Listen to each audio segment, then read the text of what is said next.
मुझे तो याद है कि हम भीष्म साहनी की फ़िल्म तमस दिखाना चाह रहे थे और मेरे विभागाध्यक्ष ने कहा कि मैं कोई ख़तरा मोल नहीं लेना चाहता। बीबीसी की डॉक्यूमेंट्री जो कि 2 पार्ट में रिलीज करी गई थी, जिसको भारत में भारत सरकार ने बैन कर दिया और किसी भी सोशल मीडिया प्लेटफॉर्म पे उसको शेयर करने से सभी सोशल मीडिया प्लेटफॉर्म को इंस्ट्रक्शंस दे दिए गए, आदेश दे दिए गए कि अगर कोई भी उसको शेयर करे तो उस लिंक को बैन कर दिया जाए। दिल्ली यूनिवर्सिटी में भी इस फिल्म को लेकर एक बवाल हुआ था और उसी से जुड़ा जो ताज़ा अपडेट है वो आज हम आप लोगों को इस वीडियो के माध्यम से देने जा रहे हैं। यूनिवर्सिटी को मैंने भी क्लियरली बोला, आपने रिकॉर्डिंग करी है दिल्ली यूनिवर्सिटी के खुद के कैमरा से। दिल्ली यूनिवर्सिटी को खुद के पास प्रबंध है, वो खुद हर प्रोटेस्ट की वीडियो रिकॉर्डिंग करते हैं। I just told them to just check it out. नमस्कार, द वायर में आप सभी का स्वागत है। मेरा नाम याकूत अली है, कैमरे के पीछे हैं देवी दत्त।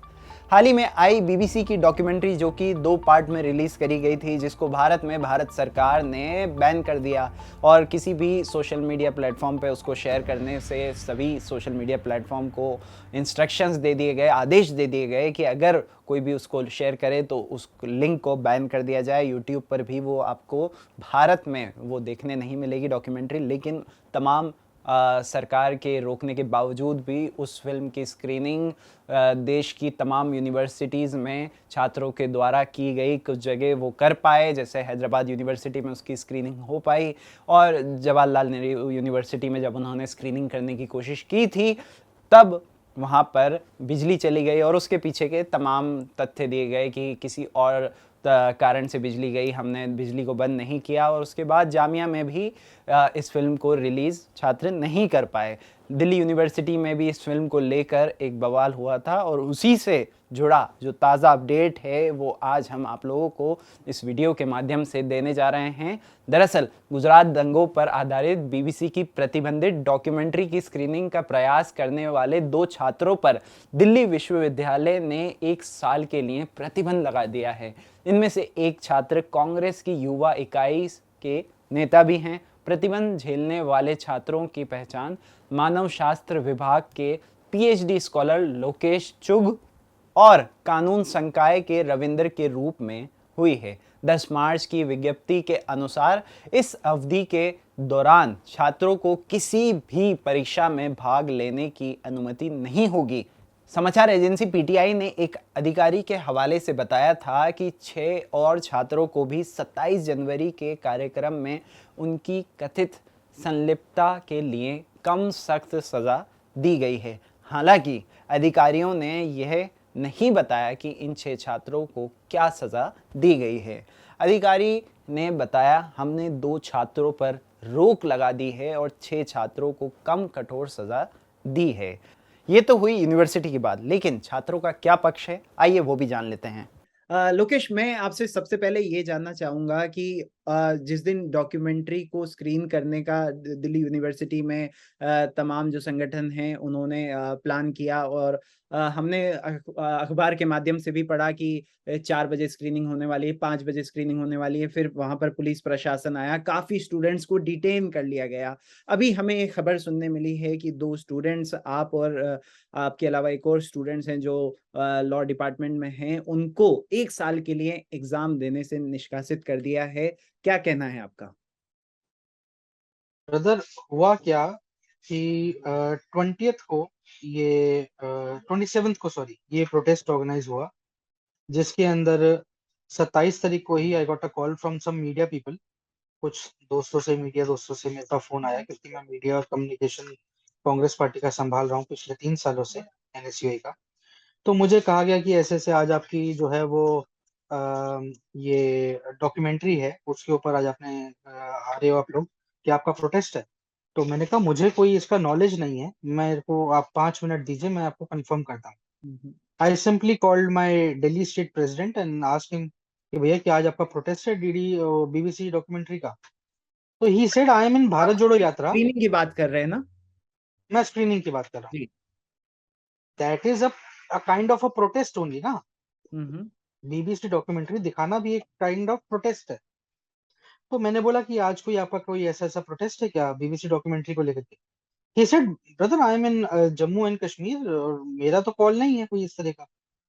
मैंने कहा ऐसे-ऐसे भैया मेरे को फ़ोन आया कि एनएसयूआई जो है प्रोटेस्ट कर रही है। I thought to confirm it from you. He said नहीं आज हमारा कोई नहीं है, ऐसा कोई volunteers कर रहे हो तो बात अलग। हम्म, I simply called the media people back कि भैया ऐसे ऐसे हमारा तो कोई नहीं है, कोई हम्म, वॉलंटियर अपने पर्सनल कैपेसिटी में कर रहे हो तो बात अलग है। हम्म, ही सेड ठीक है, हम लोग अक्षय दहिया से उनके व्यूज ले रहे हैं, आप अपनी ओपिनियन लेने आप आ जाइए, हम्म, एनएसयूआई की आप अपनी ओपिनियन देने आ जाइए। I went there and there was a huge crowd of media people. मैं वहां पे गया, उनकी बातचीत शुरू हुई, उन्होंने फ्रेम व्रेम अपने सेट किए हुए थे। We had a live debate, we have one on one opinions and from different different channels. इतने में क्या हुआ, एक थोड़ा झुंड बच्चों का आया and they sat on the ground with a laptop in their hands and they started showing this ये documentary। हम्म, इसके बाद इनकी झड़प हुई दिल्ली पुलिस के बीच में। Delhi police you know started उनको पुश करना और उनको उठा के बसेस में डालना और उनको जाके डिटेन करना।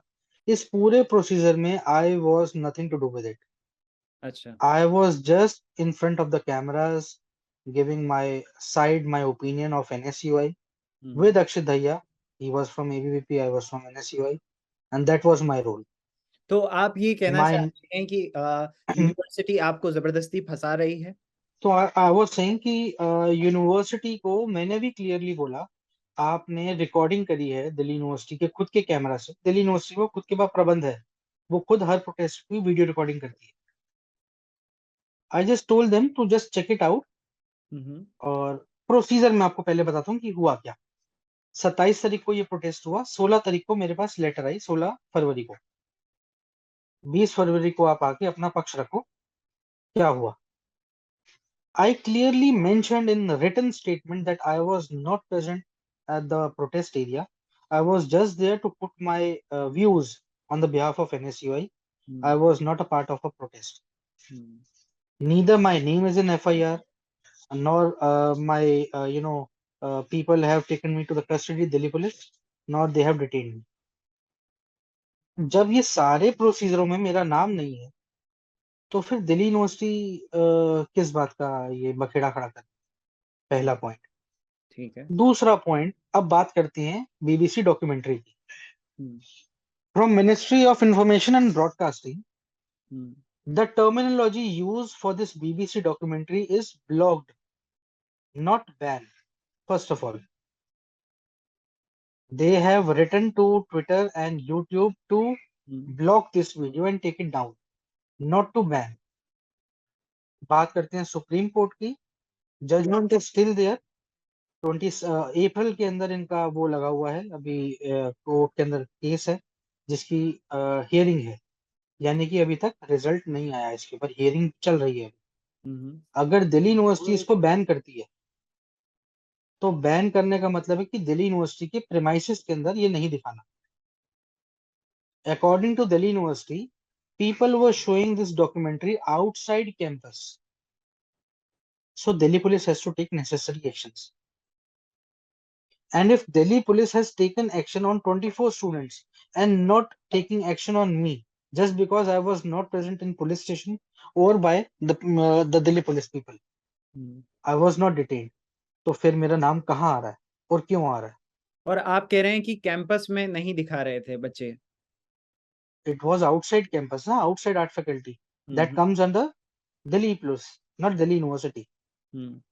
और आपने ये भी कहा अभी कि एनएसयूआई का स्क्रीनिंग का इस फिल्म को लेकर कोई प्लान नहीं था, ये आपने स्टेट प्रेसिडेंट से भी कंफर्म किया।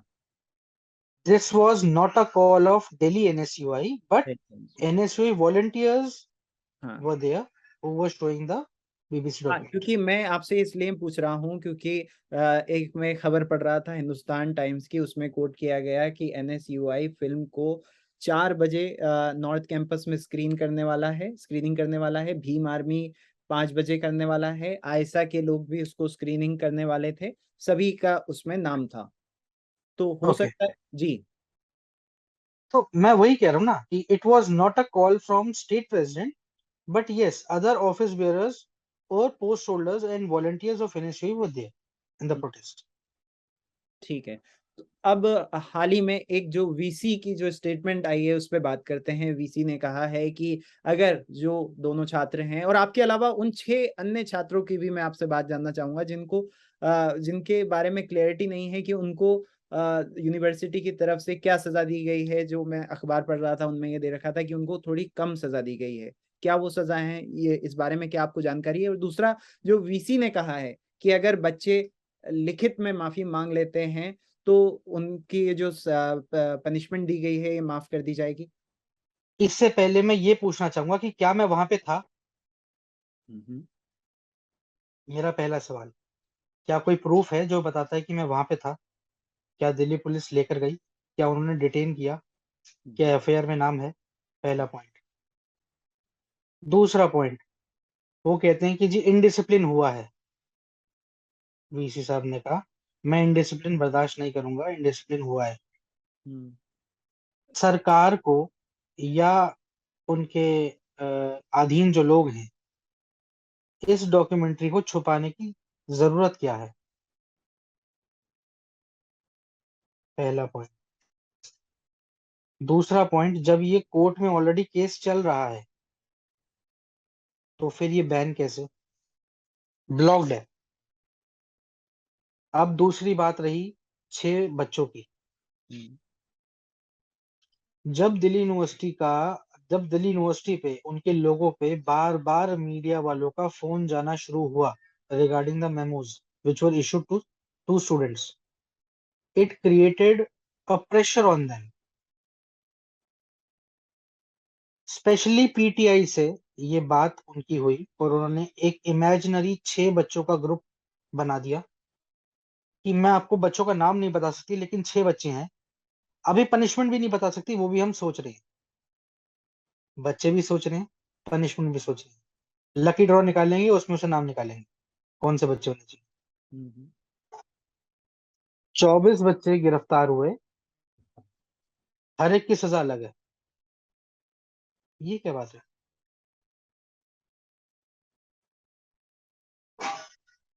जी, तो फिर इसके आगे का क्या स्टैंड है आप लोगों का?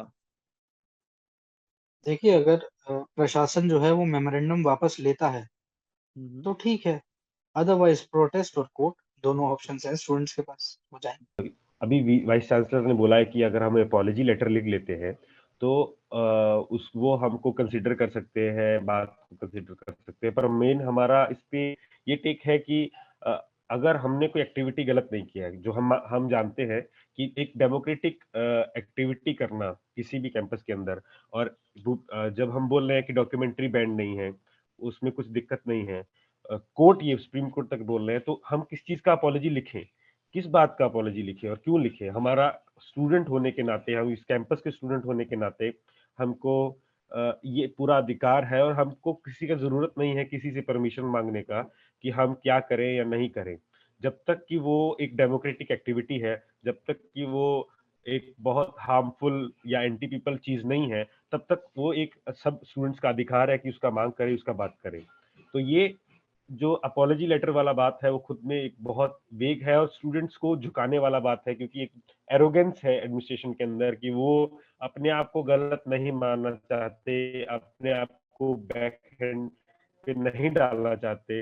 वो स्टूडेंट्स को माफी मंगवाना चाहते हैं और ये बुलवाना चाहते हैं कि स्टूडेंट्स ने गलत किया, और स्टूडेंट इसमें गलत नहीं किए हैं, और सब स्टूडेंट्स कोई भी माफी मांगने को तैयार नहीं है, तो हम भी इसमें माफी नहीं मांगेंगे, क्योंकि ये। और दूसरी तरफ जो प्रोपेगेंडा है हमारे खिलाफ वो बहुत लंबे टाइम से चला रहे हैं। अगर आज हम माफी मांगते भी हैं तो हमारा खिलाफ ये सिद्ध होगा कि हाँ हम गलत थे, तो ये जो प्रोपेगेंडा है वो फिर हमारे खिलाफ सही होगा कि ये चीजें सही है। जिस तरीके से हमने कुछ दिनों पहले स्टेटमेंट निकाला तो हमको खालिस्तानी स्टूडेंट यूनियन की तरह टैग किया गया।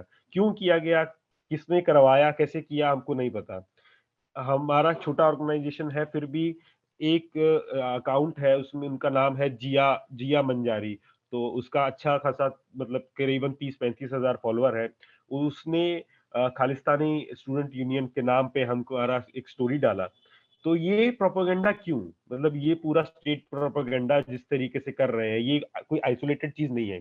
जिस तरीके से पोर्ट्रेयल किया जा रहा है कि जो भी डिसेंटिंग स्टूडेंट्स हैं, जिस तरीके का जेएनयू का पोर्ट्रेयल हुआ कि एक टेररिस्ट यूनिवर्सिटी है, वहाँ पे टेररिस्ट गैंग बैठा है, टुकड़े टुकड़े गैंग बैठा है, उसी तरीके का यहाँ पे भी डीयू के अंदर भी जो थोड़ा बहुत स्पेस बचा है उसको खत्म करने के लिए उसी तरीके का प्रोपेगेंडा यहाँ भी चला रहे हैं।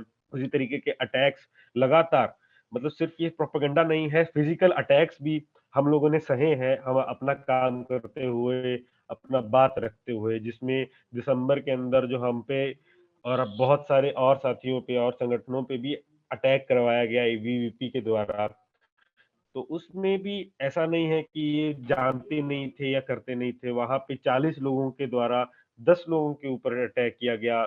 हमारे एक साथी के सर पे 2 टांका आया, तो वो बहुत ब्रूटल अटैक था। तो इस तरीके का अटैक बहुत लंबे टाइम से चल रहा है और डिसेंट को जिस तरीके से दबाने का काम है, जामिया हो, जेएनयू हो, डीयू हो या पूरे देश में कोई भी यूनिवर्सिटी हो, उसके अंदर बहुत अच्छे से ये कर रहा है। और दूसरी तरफ आरएसएस का, बीजेपी का पूरा एक गुट या पूरा लोग यूनिवर्सिटी को कैप्चर कर रहा है। यहाँ पे हर रोज आरएसएस का शाखा लगता है, सुबह शाम हर टाइम। वहां पे एडमिनिस्ट्रेशन कभी कुछ नहीं बोलता है कि क्यों इस ऐसा ऑर्गेनाइजेशन का जो एक धारा को, एक आइडियोलॉजिकल धारा को, एक जो रिलीजियस फंडामेंटलिस्ट है उसको प्रोपोगेट क्यों कर रही है। आइए आपको ये भी सुनवाते हैं कि एक्सपर्ट इस पर क्या कहते हैं। कि जो माहौल पिछले 8-9 वर्षों से बन रहा है, हालांकि दिल्ली विश्वविद्यालय में उसका कुछ पहले से बन रहा था। जब हमारे कुलपति दिनेश सिंह थे तभी उन्होंने बहुत सारी चीज़ों को नियंत्रित करना शुरू कर दिया था। लेकिन विशेषकर 2014 के बाद से हम यह देख रहे हैं कि आप कुछ विषयों पर सेमिनार नहीं कर सकते, आप कुछ लोगों को बुला नहीं सकते। अगर आपने बुलाया है तो उनका न्योता रद्द करना पड़ता है। कुछ लोगों को बुलाया जाना बंद कर दिया गया है, भारत के किसी भी विश्वविद्यालय में नहीं बुलाया जाता। तो यह सिलसिला बढ़ता ही जा रहा है और उसी क्रम में जो आपने कहा है वह बात हो रही है कि बीबीसी की जो डॉक्यूमेंट्री थी, जो कानूनन जिस पर पाबंदी नहीं है, और इसलिए अगर मैं उसे दिखाना चाहूँ तो वह कोई कानूनी रूप से मैं अपराध नहीं कर रहा हूँ, क्योंकि मैं किसी कानून को तोड़ भी नहीं रहा हूँ। अगर सरकार यह घोषित कर देती कि कानूनन इस पर पाबंदी है तब तो ठीक थी, मैं कानून तोड़ रहा हूँ और मुझे सज़ा मिलनी चाहिए, लेकिन मैं ऐसा कर नहीं रहा हूँ। विश्वविद्यालयों ने पहले से ऐसा कोई आदेश जारी नहीं किया है कि आप ये डॉक्यूमेंट्री नहीं दिखा सकते, और उसका कारण नहीं है। तो आदेश जारी करें भी तो भी उसकी आलोचना होगी, क्यों आप कर रहे हैं ये आदेश जारी, उससे कौन सी शांति भंग होने की उम्मीद है। क्या आप इस आशंका में उस डॉक्यूमेंट्री को नहीं दिखाने दे रहे हैं कि भारतीय जनता पार्टी से जुड़े हुए छात्र संगठन के लोग हमला करेंगे? तो इसका मतलब है कि मेरी अभिव्यक्ति की स्वतंत्रता अब इस बात पर है कि कोई मुझ पर हमला करेगा या नहीं करेगा, या वहाँ वो अशांति फैलाएगा या नहीं फैलाएगा। तो रोका किसको जाना चाहिए? रोका जाना चाहिए हमला करने वाले को, लेकिन रोका किसको जा रहा है? जो किसी कानून का उल्लंघन नहीं कर रहा है। तो यह चीज़ जेएनयू में की गई जब बिजली काट दी गई, और फिर प्रशासन ने बहुत कायरतापूर्ण ढंग से कहा कि हमें पता नहीं बिजली कैसे चली गई वगैरह वगैरह। दिल्ली यूनिवर्सिटी में रोका गया, छात्रों को उस वक्त गिरफ्तार किया गया, और उसके बाद अब अनुशासनात्मक कार्रवाई की गई जिसका कोई कारण नहीं है, उन्होंने कोई अपराध नहीं किया है। तो यह माहौल अब देश के विश्वविद्यालयों में, जैसा मैंने आपसे शुरू में कहा, कि और भी गहरा होता जा रहा है और गंभीर होता जा रहा है, जिसमें अकादमिक स्वतंत्रता कम से कम होती जा रही है। हम क्या पढ़ाएंगे, क्या नहीं पढ़ाएंगे, किस विषय पर सेमिनार करेंगे, किस पर नहीं करेंगे, पाठ्यक्रम में क्या रखेंगे, क्या नहीं रखेंगे, हर चीज़ को काबू करने की कोशिश की जा रही है। द वायर के और वीडियोस देखने के लिए सब्सक्राइब करें और बेल आइकन पर क्लिक करें। स्वतंत्र पत्रकारिता की आर्थिक मदद करने के लिए डिस्क्रिप्शन में दिए गए लिंक पर जाएं और अपनी राशि चुनें।